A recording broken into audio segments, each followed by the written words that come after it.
Big shot straight away, hitting with the wind. That's important, very important. 31.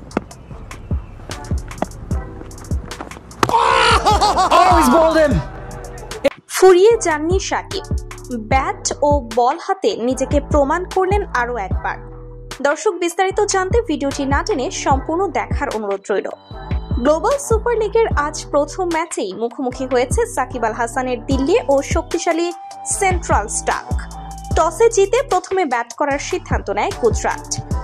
শুরুতেই wicket হারালেও দলের হাল ধরেন সাকিব।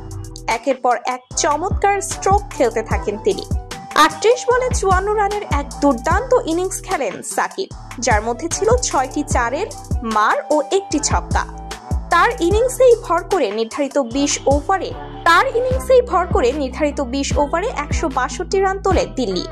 এরপর বল হাতে আরো ভয়ঙ্কর রূপে হাজির হন সাকিব। ইনিংসের প্রথম ওভারেই দেন মেইডেন, সাথে তুলে নেন 2টি মূল্যবান wicket.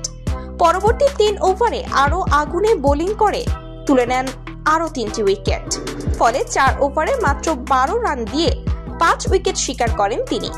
Central স্টাগের batting line up কার্যত ভেঙে পড়ে তার বলের সামনে।